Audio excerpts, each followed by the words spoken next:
नमस्कार, जय जोहार। क्या आप भी गवर्नमेंट एग्जाम्स की तैयारी करना चाहते हैं? क्या आप भी मेमोरी टेक्निक्स और ट्रिक्स के जरिए बहुत ही कम समय में स्मार्ट स्टडी करना चाहते हैं? क्या आप चाहते हैं कि सीजी व्यापम टॉपर आपको पढ़ाए? तो डाउनलोड करिए योगेंद्र साहू क्लासेस ऐप। यहाँ 10 से अधिक गवर्नमेंट एग्जाम्स क्रैक करने वाले और सीजी व्यापम टॉप करने वाले योगेंद्र सर सीजीपीएससी और सीजी व्यापम के अंतर्गत होने वाले सभी एग्जाम्स की तैयारी कराएं। तो डाउनलोड करिए Yogendra Sahu classes app to be the best, learn from the best.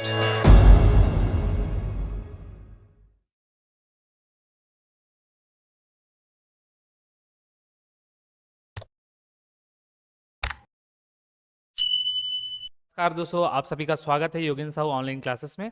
मैं हूं आकाश और आज हम करने वाले हैं केमिस्ट्री के एमसीक्यू।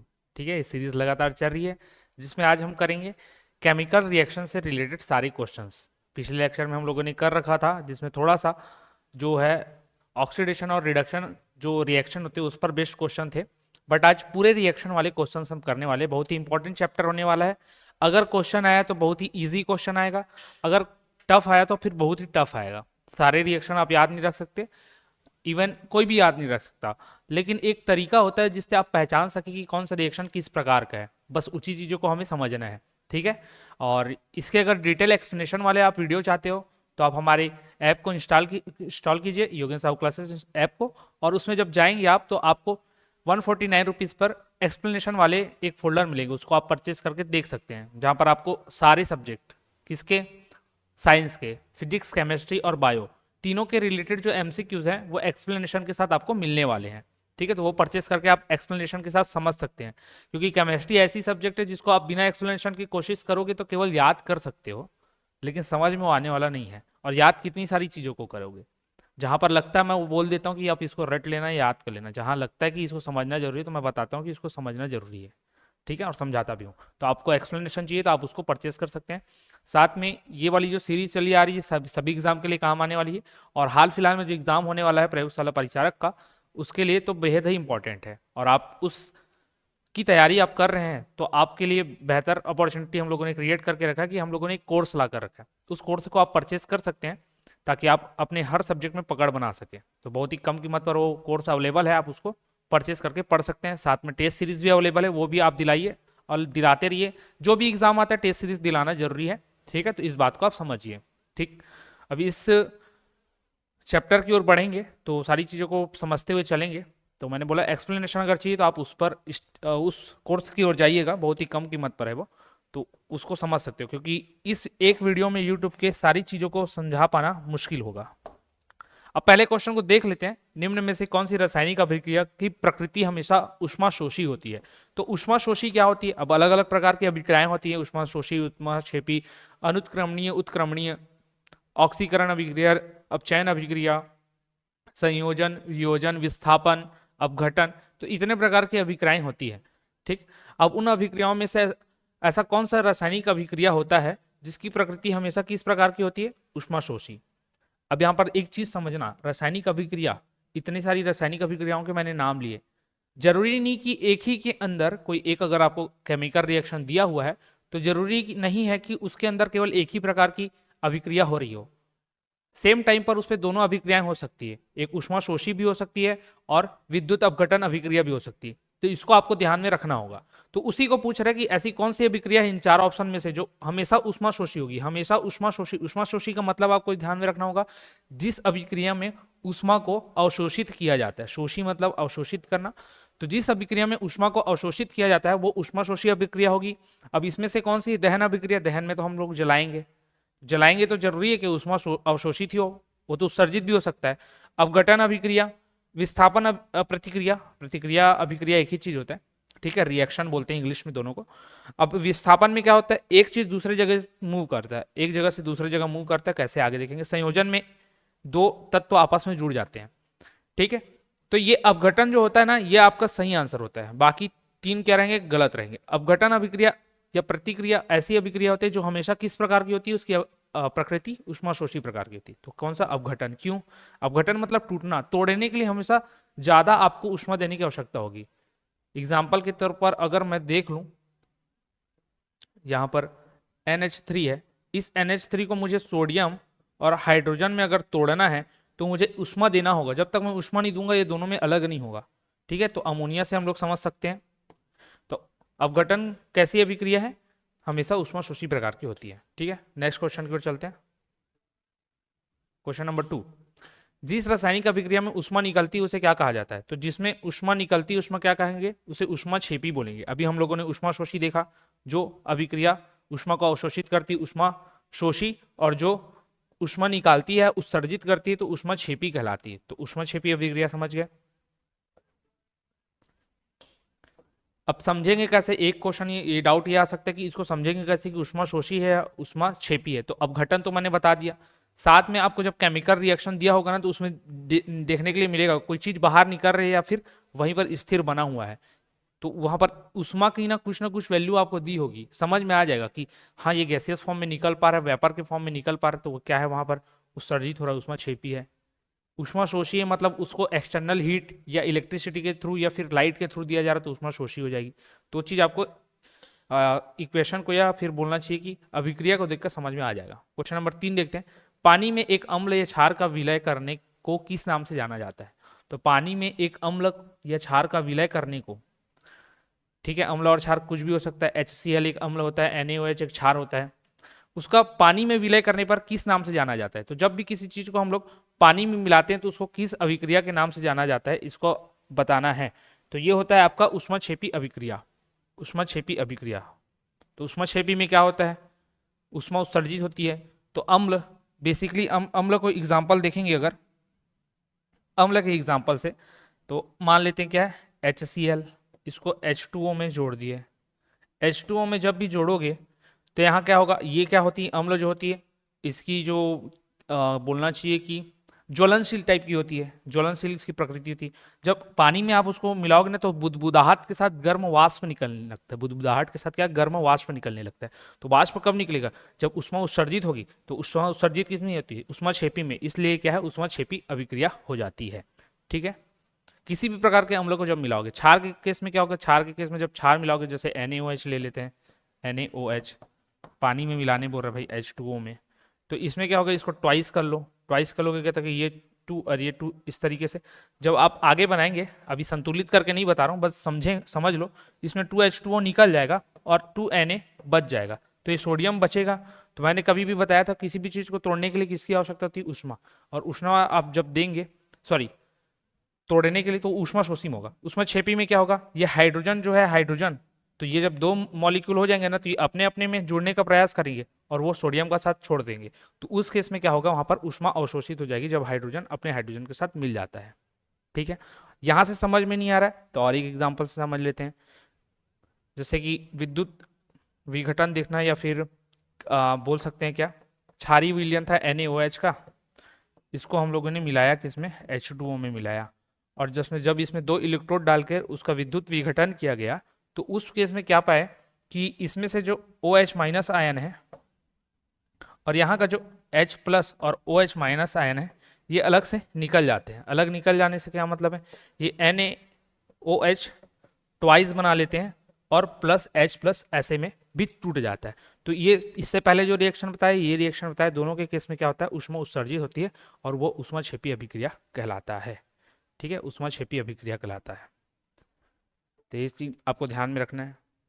तो जब भी अम्ल और क्षार, इसको 1 लाइनर याद रखोगे तो भी चल जाएगा, अम्ल और क्षार विलय करने में पानी में जब भी उसको मिलाएंगे, क्योंकि अम्ल और क्षार तो कई प्रकार के होंगे ना, बहुत सारे हैं, तो उन सभी को कभी भी पानी के साथ मिलाओगे तो क्या होगी, ऊष्माक्षेपी अभिक्रिया होगी।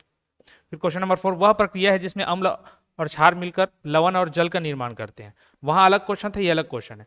लवण और जल का निर्माण करते हैं कब, अम्ल और क्षार, इसमें अम्ल और क्षार को मिलाते हैं, मान के चलो HCl और NaOH, ये क्षार हो गया बेस, ये एसिड है। ठीक है, इन दोनों को मिलाने पर क्या होता है, लवण और जल मिलता है जी, ये और Cl आपस में मिल गया, हो जाए क्या बना लेते हैं, NaCl, और ये H2O बन जाता है, यहाँ का OH और ये एक H मिलकर क्या बना ले, H2O, तो लवण और जल बनता है। ठीक है, तो वह कौन सी प्रक्रिया है, इस प्रक्रिया को क्या बोलते हैं, तो इस प्रक्रिया को बोलते हैं उदासीनीकरण। उदासीनीकरण क्यों, क्योंकि ये अम्ल और क्षार मिलकर हमेशा क्या बनाते हैं, लवण का निर्माण करते हैं, और ये लवण की प्रकृति क्या होती है, अधिकतर क्षारी होती है। नॉर्मल कंडीशन में अगर देखें, सॉरी क्षारी बोलता हूँ, उदासीन होती है। नॉर्मल कंडीशन में अगर देखें हम लोग लवण की प्रकृति किस प्रकार की होती है, तो उसकी प्रकृति क्या होती है, उदासीन। लेकिन अभिक्रिया देख देख के अम्ल और क्षार का उसका मात्रा देख देख के ये प्रकृति इसकी बदल भी जाती, कभी अम्लीय भी हो जाती और क्षारी भी हो जाती। लेकिन बेसिक नॉर्मल कंडीशन देखें तो लवण कैसा होता है, उदासीन होता है। और अम्ल और क्षार की प्रक्रिया से हमेशा उदासीन चीज ही प्राप्त होता है, इतना आपको ध्यान रखना। तो क्या प्रक्रिया होगी, उदासीनीकरण। फिर अगला क्वेश्चन देखते हैं पांचवा, जब एक धातु ऑक्सीजन के साथ अभिक्रिया करती है तो क्या बनता है। तो जब धातु ऑक्सीजन के साथ क्रिया करेगी तो सबसे पहली बात, कोई भी चीज जब ऑक्सीजन के साथ क्रिया करती है तो सबसे पहले तो वो ऑक्साइड बनाएगी या तो परऑक्साइड बनाएगी। ठीक है, तो ऑक्साइड हमेशा बनाती जब भी ऑक्सीजन के साथ क्रिया करती है। अब जब धातु धातु के साथ ऑक्सीजन क्रिया करती तो क्या बनेगा, धात्विक ऑक्साइड बनेगा। क्या बनेगा, धात्विक ऑक्साइड। जैसे क्या ले लेते हैं, सोडियम भी एक धातु है, क्षारीय मृदा धातु। जब वो ऑक्सीजन के साथ सोडियम को ना लेकर हम लोग ले लेते हैं एल्यूमिनियम, जिससे समझना थोड़ा सा, या कॉपर ले लेते हैं, तांबा, उससे समझना आसान होगा। Copper plus 2CO plus O2, ये कॉपर है जिसके 2 अणु परमाणु मैंने लिया है, और यह ऑक्सीजन है। इनको जब मैं मिलाऊंगा तो ये क्या बनेगा, cupric oxide, CuO, cupric oxide बन जाता है। तो क्या बनाता है, धात्विक ऑक्साइड बनाता है। ठीक, सिंपल था क्वेश्चन। तो मैंने बोला जब क्वेश्चन इजी आएगा तो बहुत ही इजी आएगा, और टफ आएगा तो फिर इससे क्वेश्चन बहुत टफ भी आते हैं। वह अभिक्रिया जिसमें 10% NaCl से बिजली पास की जाती है तो क्या कहलाती है। बिजली मतलब इलेक्ट्रिक करंट आप पास कराएंगे, 10% NaCl। या 10% NaCl का मतलब है जलीय विलयन की बात कर रहे हैं ना, जलीय विलयन। इस बात को ध्यान रखना। कैसे मालूम चला, क्वेश्चन में तो केवल 10% बस लिख दिया। तो 10% किसका, तो किसी न किसी चीज में तो 10% NaCl होगा ना। तो जल की बात कर रहे हैं, तो जल में जब 10% NaCl से बिजली, मतलब जलीय विलयन हो गया ना, NaCl का 10% NaCl, मतलब एक बीकर था, इसमें 10% इतना पानी भरा हुआ है, इसमें 10% क्या मिलाया गया है, NaCl। 10% NaCl मिलाया गया है। और जब इसमें से ये एनोड और ये कैथोड का, ये एनोड और ये कैथोड, और इसमें से एक बैटरी फंसाकर करंट जब गुजारा जाता है, तो बताओ कि इसमें से इस अभिक्रिया को क्या कहते हैं। बिजली पास करा दे रहे हैं तो इस अभिक्रिया को क्या कहेंगे, इसको बोला जाता है क्लोर क्षार अभिक्रिया। क्या बोला जाता है, क्लोर क्षार अभिक्रिया। क्यों, क्योंकि जल है, जलीय विलयन में क्या होगा, H2O, और अभी NaCl प्लस H2O की जब आप अभिक्रिया कराएंगे, और वो भी कब, जब उसमें इलेक्ट्रिसिटी फ्लो कराओगे, तो इलेक्ट्रिसिटी फ्लो कराते ही उसका विद्युत अपघटन हो जाएगा। किसका, जल का। विद्युत अपघटन होते ही किस में बढ़ जाएगा, H प्लस और OH माइनस आयन में। H प्लस और OH माइनस आयन में बदल जाएगा। तो ये क्या बना लेगा, Na, ये OH माइनस के साथ जुड़कर क्या बना लेगा, क्षार बना लेगा। तो क्षार H प्लस है तो ये H प्लस का गैस निकलेगा और Cl गैस। ठीक, तो ये आपकी अभिक्रिया होती है। तो इसमें क्षार भी बन गया और क्लोरीन भी अलग से प्राप्त हो गया, तो क्लोर क्षार अभिक्रिया इसको बोला जाता है। जब NaCl की अभिक्रिया विद्युत की उपस्थिति में H2O से कराई जाती है। ये मैं बोला उस लाइन को याद रखना, विद्युत की उपस्थिति में, क्योंकि ये एक और रिएक्शन बनता है क्या, NaCl plus NaOH plus HCl, ये क्रिया भी बनाती है। ये कब, सामान्य अवस्था में। लेकिन जब इलेक्ट्रिसिटी पास की जाए तो ये हाइड्रोजन अपने आयनों में विभाजित हो जाता है और इस प्रकार की अभिक्रिया करता है, जिसको क्लोर क्षार अभिक्रिया बोलते हैं। आई होप क्लियर हुआ होगा। क्वेश्चन नंबर 7 की ओर बढ़ते हैं। दी गई अभिक्रिया का एक उदाहरण क्या है, दी गई अभिक्रिया का एक उदाहरण क्या है। ठीक है, बेरियम क्लोराइड, सोडियम सल्फेट, यहाँ पर BaSO4 और 2 NaCl प्राप्त हुआ है। ये कौन सी प्रकार की अभिक्रिया है, इसमें बोला जा रहा है, किस प्रकार की अभिक्रिया है। तो मैंने बताया था बहुत सारी अलग अलग अभिक्रिया होती है, जिसमें से एक विस्थापन अभिक्रिया होता है। तब विस्थापन तो है, लेकिन यहाँ पर 2 दिया है, विस्थापन भी दिया है और दोहरी विस्थापन दिया है। अब यहाँ पर 4 चीजों को समझ लेते हैं। अभी तक हम लोगों ने पढ़ लिया था ऊष्माक्षेपी, ऊष्माशोषी और ऑक्सीकरण और अपचयन, इससे पहले पढ़ रखा है। ठीक है, और इससे पहले मैंने अपघटन के बारे में बात कर रहा था। अपघटन में क्या होता है, हमेशा ऊष्माशोषी प्रकार, ऊष्माक्षेपी प्रकार की अभिक्रिया होती है। ये क्या होती है, ऊष्माशोषी प्रकार की अभिक्रिया होती है अधिकतर। ठीक है, क्योंकि उसमें ऊष्मा की आवश्यकता होती है, ऊष्माशोषी प्रकार की होती है। अब ये भी 3 टाइप के होते हैं अपघटन भी। एक इलेक्ट्रिक जब रहता है, इलेक्ट्रिक की उपस्थिति में, दूसरा ऊष्मा की उपस्थिति में, और तीसरा प्रकाश की उपस्थिति में। ठीक है, प्रकाश की उपस्थिति, 3 कंडीशन में अपघटन अभिक्रियाएं होती हैं, इसको आपको ध्यान में रखना है।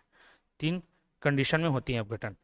ठीक है, और ये फोटोलिक्टिक जो अभिक्रिया बोल रहे हैं ना, ये भी प्रकाश की उपस्थिति में होता है। लेकिन ये किस में होता है, जैसे फोटोसिंथेसिस पढ़ते हैं हम लोग बायो में। फोटोसिंथेसिस क्या है, जिसके द्वारा प्रकाश की किरणों के माध्यम से पौधे अपना भोजन बनाते हैं, तो वो अभिक्रिया आपके फोटोलिटिक अभिक्रिया के अंतर्गत आ जाती है। अपघटन अलग चीज है, ठीक, और वो अलग चीज है, दोनों को याद रखना।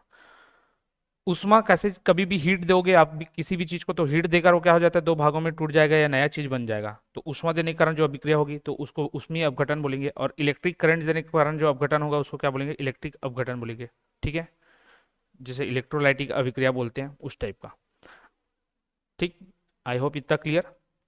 अब देखते हैं विस्थापन और दोहरी विस्थापन। विस्थापन और दोहरी विस्थापन में क्या है, विस्थापन मतलब जैसे बना लिया, जैसे NaCl, NaCl ना बोल सके, केवल क्लोरीन ले लेते हैं।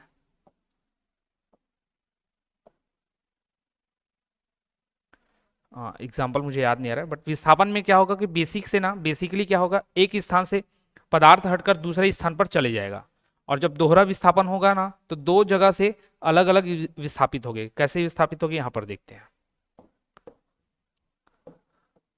देखना, यहाँ पर दो अलग अलग क्या थे, यौगिक, दो अलग अलग यौगिक थे। तत्व क्या होता, केवल Na लिखता तो ये तत्व है, Ba लिखता तो तत्व है, Cl लिखता तो तत्व है, लेकिन ये साथ में जुड़ गया, BaCl2 Na2SO4, तो क्या हो गया, यौगिक। दो तत्वों को मिला दिए तो यौगिक। तो दो यौगिक में देखना, यहाँ का Cl2 क्या होता है, इसके पास चले जाता है, और यहाँ का SO4 जो है वो Ba के पास चले जाता है। तो यहाँ का SO4 यहाँ विस्थापित हो गया, और यहाँ का Cl Na के साथ विस्थापित हो गया। मतलब क्या हो गया, दो जगह का विस्थापन हुआ, और दोनों जगह का विस्थापन हुआ तो उसको क्या बोलेंगे, दोहरी विस्थापन अभिक्रिया। दोहरी विस्थापन अभिक्रिया। तो इस प्रकार के अभिक्रिया आपको देकर पूछे जाएंगे कि किस प्रकार का है, विस्थापन तो है, दोहरी विस्थापन की जगह यहाँ लिख देता अपचयन अभिक्रिया। तो आपको देखना पड़ता, यहाँ तो दो अलग अलग जगह बनते रहे तो केवल विस्थापन मार सकते थे, लेकिन विस्थापन के साथ अगर दोहरी विस्थापन दिया है तो देखना है दोनों जगह चेंज हो रहा है, तो दोहरी विस्थापन आपका आंसर होगा। ठीक है, तो बेरियम क्लोराइड से ये क्या हो गया, सल्फेट में बदल गया, और सोडियम सल्फेट से ये क्या हो गया, सोडियम क्लोराइड की ओर, सोडियम क्लोराइड में बदल गया। ये जो Cl था वो क्या हुआ, Na के साथ चले गया, और ये Na2 था तो 2NaCl प्राप्त हुआ। तो अभिक्रिया के इस बार जो वैल्यू था परमाणुओं का इधर भी आ गया, दो सोडियम था, दो सोडियम है भाई, 2Na, Cl 2 था तो यहाँ भी Cl आ गया। सेम Ba इधर एक था तो यहाँ पर भी एक ही है Ba, और सल्फेट एक था तो सल्फेट भी यहाँ भी एक है। तो अभिक्रिया के दोनों ओर को भी आपको ध्यान में रखना है। कभी कभी ऐसे क्वेश्चन पूछे जाते हैं कि कौन से अभिक्रिया संतुलित है या नहीं। संतुलित कब होगी, जब इधर परमाणुओं की संख्या इधर परमाणुओं की संख्या के बराबर होगी, और जो जितना था उतना ही होना चाहिए। क्लोरीन 2 था तो इधर भी 2 ही होगा, जब तक कि बीच में उत्प्रेरक के रूप में किसी अन्य चीज या क्लोरीन को नहीं मिलाया जा रहा है। अगर मिलाया जाता तो यहाँ बढ़ जाता, लेकिन अभी कुछ नहीं दिया था, तो ये बराबर होना चाहिए। ठीक है, और विस्थापन कितना हो रहा था, दो चीज का, तो क्या हो जाएगा, दोहरी विस्थापन अभिक्रिया। ठीक, क्वेश्चन नंबर 8 में देखते हैं। उत्प्रेरक वे पदार्थ होते हैं जो अभिकारकों को मुक्त करते नहीं। तो उत्प्रेरक वे पदार्थ होते हैं जो क्या करते हैं, किसी भी अभिक्रिया के वेग को बढ़ा देते हैं, अभिक्रिया की गति को बढ़ा देते हैं, तीव्र कर देते हैं, लेकिन खुद अभिक्रिया में भाग नहीं लेते। तो पूरा इसका डेफिनेशन वही है, वह पदार्थ जो अभिक्रिया की गति को तीव्र कर दे परंतु स्वयं अभिक्रिया में भाग न ले, उत्प्रेरक कहलाता है। जैसे दो लोग आपस में लड़ते रहते हैं तो बगल में कुछ दो चार लोग खड़े नहीं हो जाते हैं, हाँ हाँ गलत है, हाँ हाँ सही है, लड़ तो नहीं रहे, उन दोनों को लड़ाने का काम कर रहे हैं, तो वही होता है उत्प्रेरक। तो अभिक्रिया की गति को क्या कर देता है, तीव्र कर देता है यार। क्वेश्चन नंबर 9 देखते हैं। इसमें पूछ रहा है MnO2 प्लस 11, एक सेकंड में चेक कर लेता हूँ।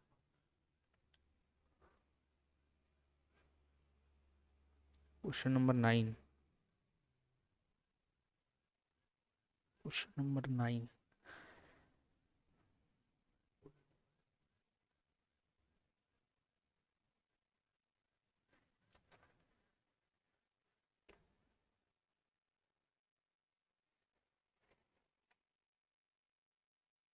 वो HCl है, ये डबल वन नहीं है, यहाँ का HCl आएगा, टाइपिंग मिस्टेक हो गया था। तो मैग्नीज ऑक्साइड 4HCl, और ये तीर ऐसे वाला होगा, यहाँ पर एक गलत लग गया तीर, ये क्या है, ऐसे वाला है, मतलब इधर के बाद ये अभिक्रियाएं बननी है, ये अभिकारक है, ये उत्पाद है। तो दाएं साइड जो रहता है, बाएं साइड जो रहता है वो अभिकारक कहलाता है, और दाएं साइड जो होता है वो उत्पाद कहलाता है, इतना ध्यान रखना। तो ये ऐसे बनेगा, ये वाला, ये यहाँ पर वाला गलत है, तो ये जो बना था वो ऐसे बनेगा। ठीक है, उसके बाद दिखा, ये क्या बना लेता, मैग्नीज क्लोराइड और जल और क्लोरीन गैस निकाल देता है। तो दी गई अभिक्रिया में अभिक्रिया का उदाहरण है, तो ये कौन से प्रकार का उदाहरण है। तो इससे पहले हम लोगों ने क्या पढ़ रखा है, यहाँ पर देख लो, स्थान परिवर्तन हो रहा है क्या, देखो विस्थापन हो रहा है क्या, O का विस्थापन हो गया यहाँ पर हट गया, Cl आ गया, ठीक है भाई। लेकिन यहाँ पर HCl के साथ तो O जुड़ा है, लेकिन एक पदार्थ क्या बन रहा है, नया बन रहा है। लेकिन विस्थापन अभिक्रिया में कभी भी क्या है, नया चीज आपको देखने के लिए अधिकतर नहीं मिलता है, ठीक। तो ये विस्थापन के लिए मेरे को संदेह जा रहा था, और साथ में रेडॉक्स अभिक्रिया भी दिया था, दोहरा विस्थापन विस्थापन दोनों दिया था। संयोजन कोई चीज जुड़ तो नहीं रहा है, हमेशा अलग ही हुआ है क्लोरीन, तो संयोजन तो हो नहीं सकता। संयोजन मतलब क्या, जुड़ जाना, Ca+O2 ये जुड़ के बना दिया CO2, ये संयोजन होता है, ठीक। तो ये तो है नहीं। तो रेडॉक्स अभिक्रिया एक यहाँ पर लिखा था, और मैंने बताया था लास्ट जब लेक्चर लिया था कि अपचयन और ऑक्सीकरण एक साथ होती है अभिक्रिया, और जब दोनों एक साथ हो जाए उसको रेडॉक्स अभिक्रिया करते हैं। तो उसका ये एक एग्जाम्पल है, उसको हम लोग समझते हैं। तो इसमें आप लोग देखो, ये मैग्नीज ऑक्साइड, और उसमें क्या होता है हमेशा रेडॉक्स में, ऑक्सीकरण प्लस अपचयन, अपचयन दोनों एक साथ होता है। तो ऑक्सीकरण में क्या होता है, ऑक्सीजन परमाणु किसी अन्य परमाणु के साथ जुड़ जाता है। यहाँ ऑक्सीजन परमाणु Mn में था, ये किस में जुड़ गया, H के साथ, तो ये क्या बना लिया, H2O, ठीक है, H2O बना लिया। और ये कैसा H2 बनाएगा, 2H2O बनाएगा। क्यों 2H2, 4 हाइड्रोजन था तो 2 और 2 4 हो जाएंगे, 2 ऑक्सीजन था तो 2 ऑक्सीजन मिल गया, ठीक है। फिर यहाँ से क्लोरीन निकला। अब जो ऑक्सीजन छोड़ता है वो क्या होता है, अपचयन होता है।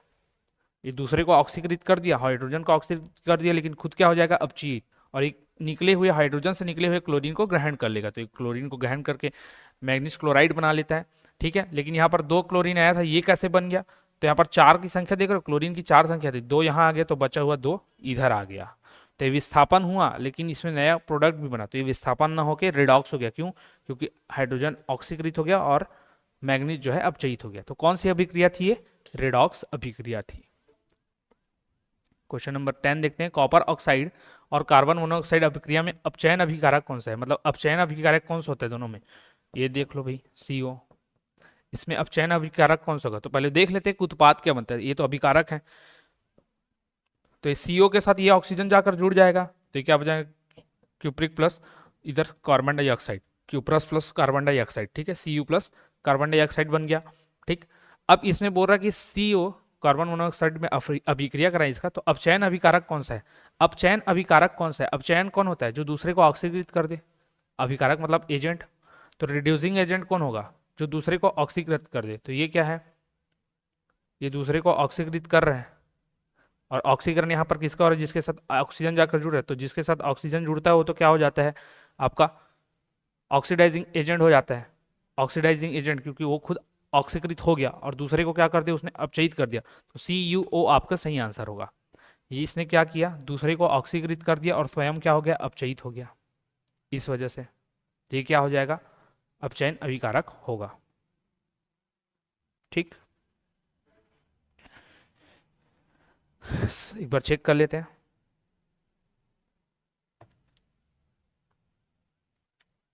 ठीक है, वही होगा।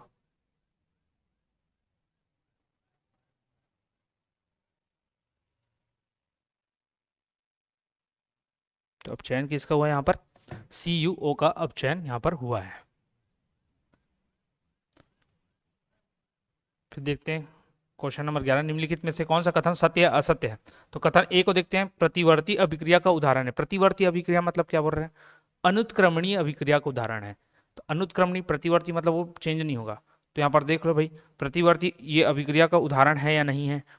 प्रतिवर्ती और अप्रतिवर्ती को किस तरीके से जाना जाता है,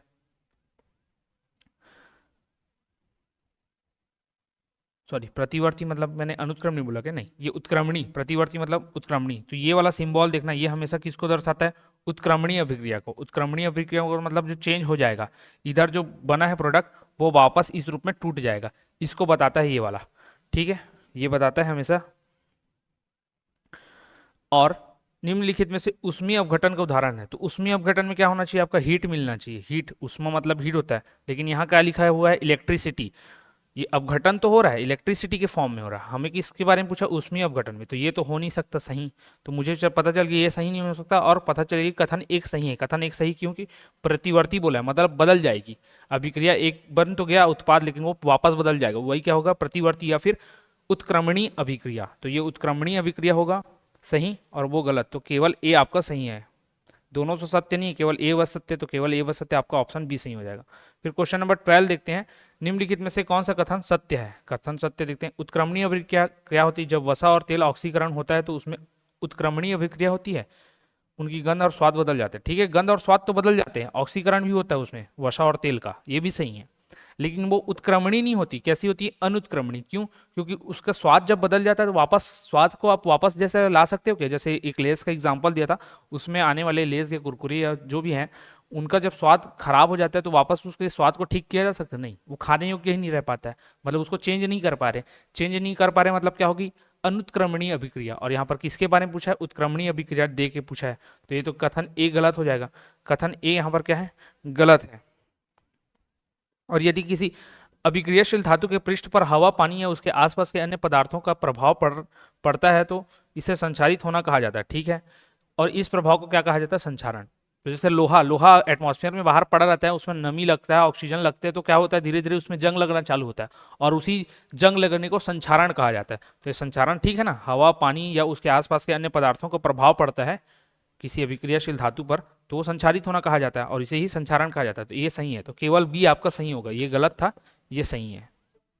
क्वेश्चन नंबर 13 देखते हैं, निम्नलिखित में से कौन सा रासायनिक समीकरण संतुलित है। तो ये आपको पता होना चाहिए, रासायनिक समीकरण में मैंने क्या बोला, इधर परमाणुओं की संख्या इधर परमाणुओं की संख्या के बराबर होनी चाहिए। तो देखो H2 और O2 था, तो H2 तो इधर आया लेकिन O एक सिंगल आया, ये कितना है, गलत है। ठीक है, यहाँ पर 2 लगाता और 2H2O बनाता तो ये सही हो जाता। ठीक, सॉरी यहाँ पर 2 नहीं, यहाँ पर 2 नहीं लगा के यहाँ पर 2 लगाता तो सही हो जाता। ठीक है, अब ये गलत हो गया। Na प्लस H2O क्या होता है, NaOH। ठीक है, NaOH तो बना लेगा, लेकिन H2 बचा क्या, नहीं, केवल H बचता है, तो ये भी गलत हो गया। ठीक है, ये NaOH बना लिया, ये H2 नहीं बचा है, केवल क्या बचेगा, H बचता। Mg प्लस O2 में देखो, MgO2 तो ठीक है, लेकिन MgO बना है, तो एक O को अलग से देना था, तो ये भी गलत हो गया। 2Mg प्लस O2 था, तो MgO बना, और ये O भी 2 हो गया और Mg भी 2 हो गया, तो ये वाला आपका सही है। तो कौन सा रासायनिक समीकरण संतुलित था, तो ऑप्शन डी आपका सही था। फिर क्वेश्चन नंबर 14 देखते हैं। क्वेश्चन नंबर 14 देखते हैं, इसमें क्या पूछा गया है। इसमें पूछा गया निम्नलिखित में से कौन सा कथन सत्य है। तो एक संतुलित रासायनिक समीकरण में अभिकारकों और उत्पादों में सभी तत्वों के परमाणुओं की संख्या समान होती है, हाँ अभी हम लोग पढ़ के आए ऊपर में। और एक असंतुलित रासायनिक समीकरण में अभिकारकों और उत्पादों में एक या अधिक अवयवों वाले परमाणुओं की संख्या असमान होती, दोनों सही है। जब संतुलित होगा समीकरण तो दोनों तरफ समान होगा परमाणुओं की संख्या, और जब असंतुलित होगा तो दोनों तरफ असमान होगा परमाणुओं की संख्या। तो इसका क्या आंसर होगा, ए और बी दोनों सही है, option number A. Question number 15 देखते हैं, जो कि लास्ट क्वेश्चन होने वाला है। तो मैंने पहले ही बताया, अगर आप इसको पूरे तरीके से डिटेल में पढ़ना चाहते हैं तो उस कोर्स को परचेज करके आप डिटेल तरीके से पढ़ सकते हैं।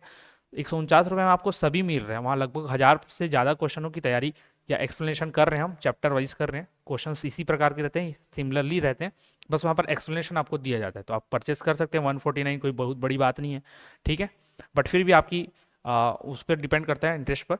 और दूसरी चीज़ मैं ये बोलना चाहूँगा कि सब्सक्राइब तो जरूर कर लो चैनल को, क्योंकि लगातार इसके अपडेट आप लोगों को मिलते रहेंगे। इसी प्रकार से लगातार हमारे यूट्यूब पर जो है सभी सब्जेक्ट के MCQs आने वाले हैं, तो उसको सब्सक्राइब कर लेंगे तो सबसे पहले उसकी जानकारी आप ही को मिलेगी। आप लेट ना हो उसलिए सब्सक्राइब करके रख लो। साथ में आप हमें कमेंट करके बताइएगा कि किस तरीके से ये क्लास चलनी चाहिए और कैसा लग रहा है आपको, ठीक है। और नंबर ऑफ क्वेश्चंस की अगर कभी बात करते हैं आप लोग कि नंबर ऑफ क्वेश्चंस बढ़ाना चाहिए, तो सब चैप्टर देख के बढ़ाया जाता है। ये चैप्टर अगर इसमें मैं नंबर ऑफ क्वेश्चंस बढ़ाते जाऊँ तो इसमें ये होगा कि बस क्लास लेंदी होगा और आपको बोझ ही लगना चालू होगा। लेकिन इसी चीज़ को हम टुकड़े टुकड़े में पढ़े, आज 15 क्वेश्चन पढ़ लिए, कुछ लेक्चर के बाद अगर इसी प्रकार के और हम क्वेश्चंस करें तो आपको आसानी पड़ेगा। इसलिए नंबर ऑफ क्वेश्चंस देख कर रखा जाता है, किसमें 20 रखना, किसमें 25, किसमें 30 और कहीं पर 15, तो अलग अलग वेरी करते जाता है। तो इस बात का आपको ध्यान में रखना है, ठीक है। तो इस प्रकार के अगर कमेंट आते हैं तो उसका मैंने रिप्लाई आप लोगों को कर दिया है। और साथ में ये बोलना चाहूँगा कि लाइक जरूर कर दीजिएगा, उससे हमारा मनोबल बढ़ते रहता है, ठीक।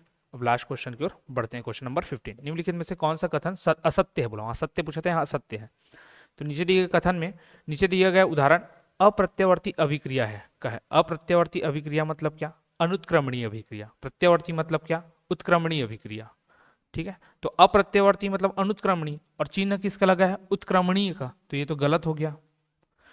फिर नीचे दिया गया उदाहरण दोहरी विस्थापन अभिक्रिया का है। दोहरी विस्थापन में क्या होता है, दो जगहों पर बदलाव होता है और दो उत्पाद बनने भी चाहिए, यहाँ तो एक ही उत्पाद बन रहा है, ठीक है। तो ये दोहरी विस्थापन नहीं हुआ, ये क्या हो गया, संयोजन हो गया। कैसे, एक ये अलग तत्व था, एलिमेंट था, एक दूसरा एलिमेंट था, दोनों मिलके क्या बना लिए, एक प्रोडक्ट बना लिए। तो ये तो संयोजन में होता है, कॉम्बिनेशन रिएक्शन में होता है, तो ये तो दोहरी विस्थापन नहीं होगा, तो दोनों गलत है। तो एक और दो दोनों असत्य हैं आपके, एक और दो दोनों असत्य होंगे, ऑप्शन नंबर सी सही होगा। तो ये थे आपके टॉप 15 क्वेश्चंस अभिक्रिया से रिलेटेड। इसका पीडीएफ कहाँ मिलेगा, तो इसका पीडीएफ भी हमारे ऐप पर ही आपको जाएंगे तो 30 रुपीज़ में सारे आपके क्वेश्चंस आपको मिल जाएंगे, ठीक है। तो इस वीडियो में इतना लगता है, अगर लेक्चर अच्छा लगा हो तो ज़्यादा से ज़्यादा शेयर कीजिएगा ताकि दूसरों तक भी ये पहुँच सके। तो इस वीडियो में इतने रखते हैं।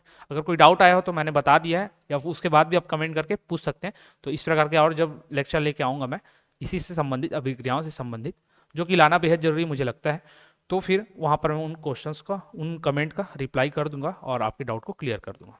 फिलहाल इस वीडियो में इतना रखते हैं, धन्यवाद।